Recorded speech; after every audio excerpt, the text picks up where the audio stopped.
ఇక్కడి నుంచి ఈ రోజు నుంచి తీసుకుందాం. ఒక్క నిమిషం ఎక్కడున్నారు? ఎవరు? ఇక్కడంటే ఎక్కడ స్వామి? ఇక్కడ స్వామి. స్వామి స్వామి రైట్. నమస్కారం సార్, నా పేరు రామకృష్ణారెడ్డి.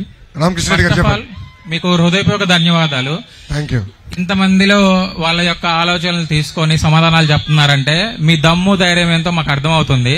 ఎందుకంటే రాష్ట్ర ముఖ్యమంత్రి గారిని చూసినప్పుడు పరదాలు అడ్డుపెట్టుకు తిరుగుతున్నప్పుడు అతని యొక్క దమ్మేందో మీ దమ్మేందో ప్రజలకు ఆటోమేటిక్ గా తెలుస్తుంది. ఫస్ట్ క్వశ్చన్ సార్, ఇది కొంచెం మీకు పర్సనల్, ఎందుకంటే పర్సనల్ కూడా అడగొచ్చు అన్నారు కాబట్టి అడుగుతున్నా. అడగొచ్చు అంటారా? ఏం లేదు. No problem. Yeah, thank you so much sir. First of all YS Sharmila గారు మీకు క్రిస్మస్ కి విష్ చేస్తూ గ్రీటింగ్ కార్డు పంపారు. అది మీరు ట్వీట్ చేస్తూ రీవిషెస్ చెప్పారు ఆమెకి. అది మీరు పర్పస్ఫుల్ గా చేశారా? అంటే అప్పటికే వాళ్ళిద్దరికి విభేదాలు మొదలయ్యాయి, అన్నా చెల్లెళ్ళిద్దరికి, వైఎస్ జగన్మోహన్ రెడ్డి గారికి షర్మిల గారికి. అంటే మీరు కావాలనే పర్పస్ఫుల్ గా దాన్ని తీవ్ర స్థాయికి తీసుకెళ్లాలని చేశారా, లేదంటే క్యాజువల్ గా చేశారా? తమ్ముడు, ఇప్పుడు అడుగుతున్నా, మనకి రాజకీయంగా శత్రువులు ఉండొచ్చు, కానీ వ్యక్తిగతంగా శత్రువులు ఉండరు. సో షర్మిల గారు ఆనాడు క్రిస్మస్ కి కేక్ పంపించారు. ఆ జెస్చర్ నాకు నచ్చింది, ఎందుకంటే రాజకీయాలు గౌరవించుకోవాలి. దాంట్లో భాగంగా ఆమె కేక్ పంపించారు, దానికి నేను ట్వీట్ పెట్టా, థ్యాంక్ యూ వెరీ మచ్ అని. ఎందుకంటే షర్మిల గారి నంబర్ నా దగ్గర లేదు, అందుకే నేను ట్వీట్ చేశా.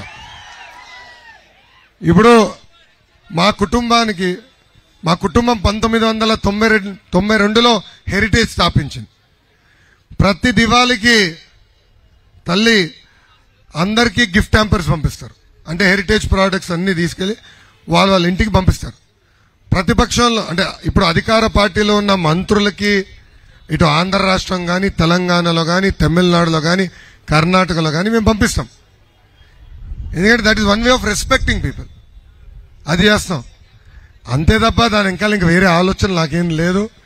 దయచేసి ప్రతి ట్వీట్ ని రాజకీయ కోణంలో చూడద్దు, మానవత్వం చూడండి.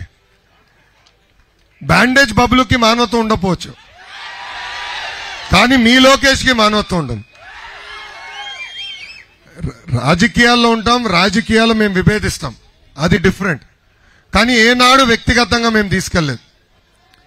మా పోరాటం వ్యక్తిగతంగా ఎప్పుడు లేదు. రాజశేఖర్ రెడ్డి గారు ముఖ్యమంత్రిగా ఉన్నప్పుడు కూడా వ్యక్తిగతంగా మాట్లాడాల. సో అది తెలుగుదేశం పార్టీలో మాకున్న నాయకుడు చంద్రబాబు నాయుడు గారు మాకు నేర్పించింది. ఆ సిద్ధాంతాలకి మేము కట్టుబడి ఉన్నాం.